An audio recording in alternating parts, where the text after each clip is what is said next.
નમસ્કાર દર્શક મિત્રો, સ્પાર્ક ટુડે ન્યૂઝમાં આપનું સ્વાગત છે। આજે વાત કરીએ પ્લાસ્ટિક મુક્ત બરોડાની।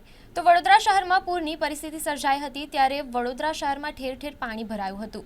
પાણીના વહેણમાં અલગ અલગ જગ્યા પર, રોડ રસ્તા પર ઘણો બધો કચરો આ પાણીના વહેણમાં આવ્યો હતો, ત્યારે એની સાથે ઘણું પ્લાસ્ટિક પણ આવ્યું હતું। ત્યારે બરોડાને પ્લાસ્ટિક મુક્ત બનાવવા માટે ઘણી બધી સંસ્થાઓ કામ કરી રહી છે, લોકોમાં જાગૃતિ ફેલાવવાનું પણ કામ કરી રહી છે। ત્યારે આપણા સ્ટુડિયો પર આજે ઉપસ્થિત છે શાનદાર સંસ્થાની મહિલાઓ, સાથે જ JCI બરોડા મેટ્રોપોલિટનના મેમ્બર પણ આપણી સાથે ઉપસ્થિત છે। તો સૌથી પહેલાં આપનું સ્વાગત છે સ્પાર્ક ટુડે ન્યૂઝના સ્ટુડિયો પર। Thank you.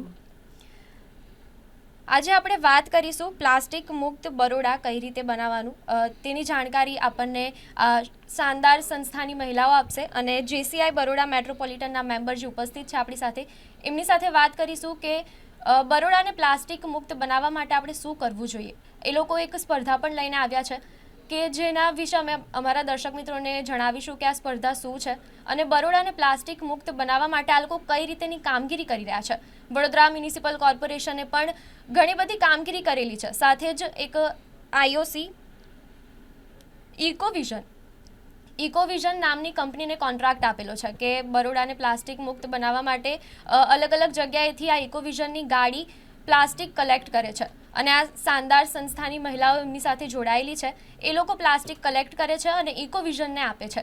તો હવે આપણે એમની સાથે વાત કરીશું કે કઈ પ્રકારની સ્પર્ધા લઈને આવ્યા છે અને આ સ્પર્ધા શું છે। તો આપણી સાથે ઉપસ્થિત છે JCI બરોડા મેટ્રોપોલિટનના મેમ્બર, એમની સાથે વાત કરીશું કે આ પ્લાસ્ટિક મુક્તનો પર્પઝ શું છે। એકચ્યુઅલી હમણાં જેમ કીધું એમ પૂરના પાણીના લીધે જે બધું પ્લાસ્ટિક જે લોકો ગમે તેમ ફેંકે છે, અને ગંદા કચરાની અંદર સારું જે ડ્રાય પ્લાસ્ટિક હોય છે એ પણ એની સાથે મળી અને બધો કચરો થઈ જાય છે, અને એના લીધે કચરાનો જે ઢગલો છે એ બધું જ્યારે આવી રીતે પાણી વધારે આવે અને પૂરના પાણીમાં તણાય તે વખતે જે નદીમાં પ્રદૂષણ થાય છે અને નદીના વહેણમાં એ અવરોધ ઊભો કરે છે। તો એ પ્રદૂષણને અટકાવવા માટે આપણે પહેલ કરવી પડશે, અને લોકોનામાં એ જાગૃતિ લાવવી ખૂબ જરૂરી છે। બધાને જ ખબર છે કે પર્યાવરણને પ્લાસ્ટિકના લીધે કેટલું બધું નુકસાન થઈ રહ્યું છે। જો આપણે પ્લાસ્ટિકનો યુઝ આપણા રોજોબરોજ જિંદગીમાં ઓછો કરીશું અને એના માટે જો આપણે પગલાં લઈશું, અને જો કદાચ એ પ્લાસ્ટિક આવી પણ જાય તો એને આપણે રિસાયકલ માટે આપીશું, તો ખરેખર આપણે પ્લાસ્ટિકનો ઘટાડો કરી શકીશું, અને એ બધું જ પ્લાસ્ટિક પાણીમાં ને રસ્તે જતું અટકશે જો આપણે પ્લાસ્ટિકને અલગથી એકત્રિત કરીશું તો।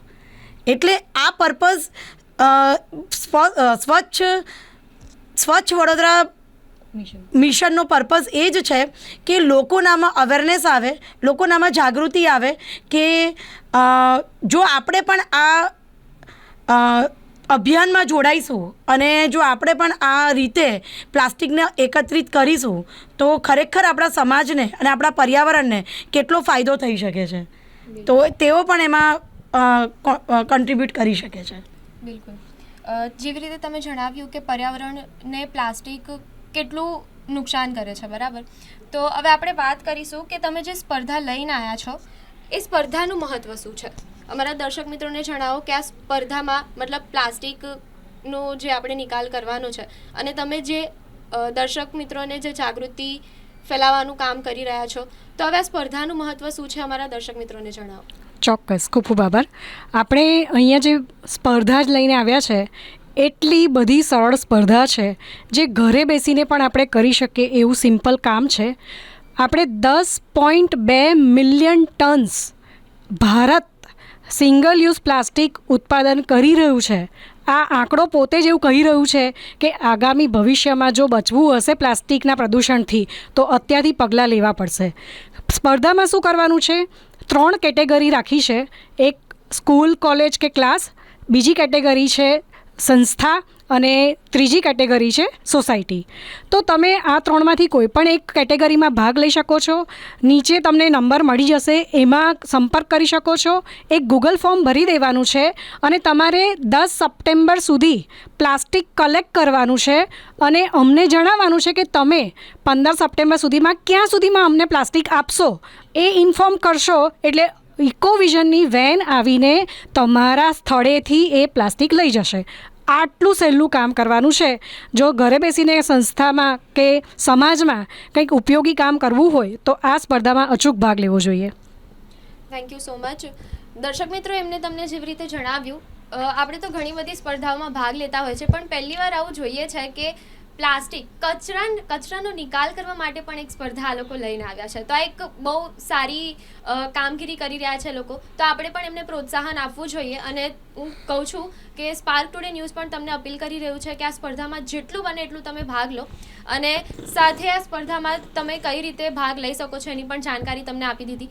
અને વિડીયો કેપ્શનમાં તમે આ જોઈ રહ્યા હશો, આ વિડીયો એના કેપ્શનમાં તમને નંબર પણ મળી જશે, જેનાથી તમે અહીંયા રજિસ્ટ્રેશન કરી શકો છો, અમને કોન્ટેક્ટ કરી શકો છો, અને આ સ્પર્ધામાં કઈ રીતે ભાગ લેવો જોઈએ એ તમને ખબર પડી જશે. તો હવે આપણે આપણા શાનદાર સંસ્થાના જે મેમ્બર છે એમની સાથે વાત કરીશું કે સ્પર્ધામાં શું કરવાનું રહેશે. આ સ્પર્ધામાં તમને જણાવી તો દીધું કે સ્પર્ધામાં ભાગ લેવાનું, પણ સ્પર્ધામાં ભાગ લેવા માટે આપણે શું કરવાનું રહેશે? હલો, આ સ્પર્ધામાં ભાગ લેવા માટે તમે ઘરેથી જ ઘણું બધું પર્યાવરણને બચાવવાના કાર્ય કરી શકો છો. એમાં ઘરમાં આવતા કોઈ પણ પ્લાસ્ટિક, હવે આપણે ઘરે કરિયાણું લાવીએ, ચોકલેટ રેપર્સ આવે, કોઈ પણ જાતના ફૂડ પેકેટ લાવીએ, ગમે તે લાવીએ, ડબ્બા છે, કંઈ પણ બધું જ પ્લાસ્ટિક તમે તમારા ઘરે એક કોથળામાં ભેગું કરો. તમારી પાસે લાગે છે કે હવે ભેગું થઈ ગયું છે તો તમે ઇકોવિઝનવાળાનો કે અમારો કોન્ટેક્ટ કરો. તમે કોલ કરશો ને વિધિન 2 days 1 daysમાં આવીને તમારે ત્યાંથી લઈ જશે. અને એકવાર તમે નાનામાં નાની શરૂઆત કરશો તો આપણે પર્યાવરણને આપણને ઘણું બધું આપ્યું છે, તો આપણે પર્યાવરણને બચાવવાનો કેટલો પ્રયત્ન કરીએ છીએ એ આપણા માટે ખૂબ જરૂરી છે. દરેક જણે સવારે ઉઠીને એવું વિચારવું જોઈએ કે અત્યારે પૂરની પરિસ્થિતિમાં જે કચરો અને પ્લાસ્ટિક જે દેખ્યું હશે, દરેક જણ બહાર નીકળે ને જે પરિસ્થિતિ છે એને બચાવવા માટે આપણે એક નાનું કાર્ય પર્યાવરણનું કરીએ એ સારામાં સારું કાર્ય રહેશે. Thank you so much ma'am.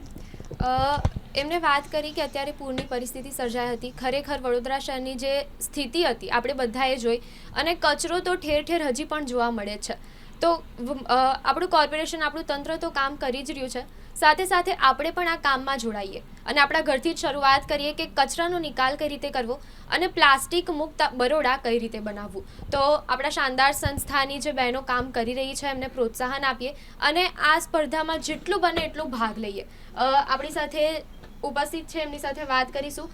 Ma'am, તમે કંઈ કહેવા માંગશો આના વિશે કે આપણા રોડ રસ્તા પર જે રખડતા ઢોરો છે, ગાયો છે, એ લોકો પણ કચરામાંથી કેટલું બધું ખાય છે અને એ લોકોને પણ કેટલું નુકસાન થાય છે, તો એના વિશે તમે શું કહેવા માંગશો? હલો, આજે ગણેશ ચતુર્થીનો શુભ દિવસ છે. આપણે આજે જ બધા જ પ્રાર્થના કરીએ અને એક આપણે પ્રણ લઈએ કે આપણા બરોડાને પ્લાસ્ટિક મુક્ત કરીએ અને આપણા આવતા જનરેશન માટે આપણે એટલું કરી શકીએ. ગાયોના દાનમાં આપણે ઘાસ આપીએ છીએ, ખાવાનું આપીએ છીએ, તો હવે વડોદરા શહેરના સારા માટે આપણે પ્લાસ્ટિકનું પણ દાન કરીએ, તો જેને લીધે આપણે બધા સાથે મળીને આપણા નેક્સ્ટ જનરેશન માટે નેચરલ રિસોર્સિસ બચાવી શકીશું. તો બધા તૈયાર છો ને? તો અમને જરૂરથી સાથ આપશો. અમે ડિસ્ક્રિપ્શન બોક્સમાં નંબર આપેલા છે 9892526917 9989987898 એના પર સંપર્ક કરો. Thank you so much ma'am. હવે તમને ખ્યાલ આવ્યો હશે કે આ સ્પર્ધામાં ભાગ લેવાથી મને શું ફાયદો થશે. તો આ સ્પર્ધામાં ભાગ લેવાથી તમને એ ફાયદો થશે, પહેલી વસ્તુ કે કચરાનો નિકાલ થશે, આપણને શુદ્ધ હવા મળશે, આપણું પર્યાવરણ શુદ્ધ થશે. બીજી વસ્તુ કે આ સ્પર્ધામાં ભાગ લેવાથી તમને સર્ટિફિકેટ મળશે.